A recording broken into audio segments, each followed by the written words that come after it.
ખરેખર ખૂબ દુઃખની વાત કહેવાય કે આખા વિશ્વનું ભરણ પોષણ કરતા ખેડૂતને આજે પોતાના હક અધિકાર માટે રોડ રસ્તા ઉપર આવવું પડે. અને ધન્યવાદ છે આ ખેડૂતો માટે લડતા, પોતાના જીવની ચિંતા કર્યા વગર છેલ્લા 8 દિવસથી અન્નનો ત્યાગ કરી જ્યાં સુધી ન્યાય ન મળે ત્યાં સુધી અડગ રીતે લડી રહ્યા એવા તમામ યોદ્ધાઓને પ્રથમ તો નમન. આજે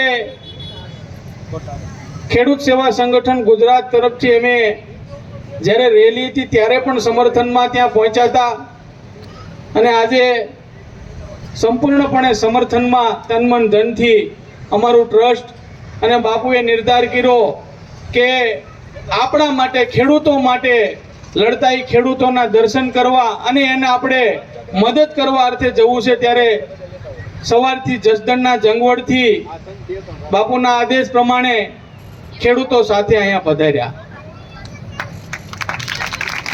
આ પ્રશ્ન માત્ર આ વિસ્તારનો જ નહીં, અમારા વિસ્તારની અંદર પણ પવનચક્કીઓ વાળા બળજબરીથી ખેડૂતોના ખેતરમાં ખેડૂતોની મંજૂરી હોય કે ન હોય, ખેડૂતોને ડરાવી ધમકાવી અને વીજળીની લાઈન પસાર કરે છે અને ઘર્ષણ કરે છે અને પોલીસના ખોટા કેસ કરી ખેડૂતને ક્યાંક ક્યાંક ખૂબ દુઃખી કરે છે.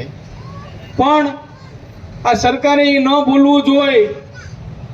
આપણા સરદાર વલ્લભભાઈ પટેલે કીધું છે કે જ્યાં સુધી ખેડૂતનું ઝૂંપડું નહીં બચે ત્યાં સુધી તમારા આરામના બાંધેલા આ ઝૂંપડા પણ નહીં બચે.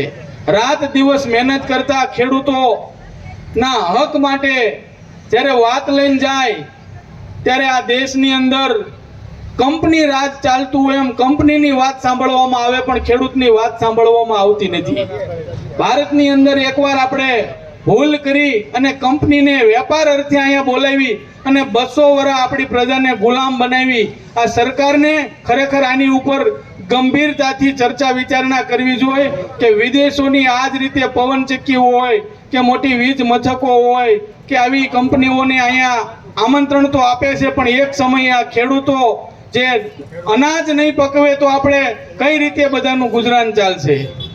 તો આજે જેતપર ગામના ખેડૂતોના વિસ્તારની અંદર જે કઈ પ્રશ્ન છે, હિતેશભાઈએ પણ અમને કીધું કે હવે સમગ્ર ગુજરાતના ખેડૂતોની લડત છે આ. ત્યારે આ લડતને સરકાર વહેલામાં વહેલી તકે નિવાડો લાવે, અન્યથા ગુજરાતના દરેક ગામડે ગામડે હવે આ પ્રકારના આંદોલન કરવા પડશે.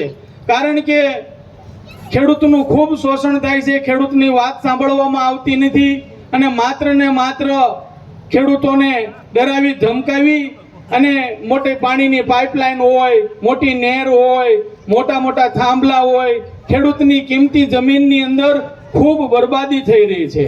ત્યારે ફરીવાર ધન્યવાદ આ તમામ ખેડૂતોનો. અમે તમામ પ્રકારે ખેડૂત સેવા સંગઠન ગુજરાત તમારી સાથે છીએ. અમે પણ સરકારને પત્ર લખ્યો છે કે વહેલામાં વહેલી તકે આ નિવાડો આવે, અન્યથા તારીખ 30 થી અમે પણ વિછ્યા મુકામે આ જેતપુર ગામના તમારા માટે અમે અમારા તાલુકા મથકે ઉપવાસ આંદોલન કરવાના છીએ. જય જવાન જય કિસાન.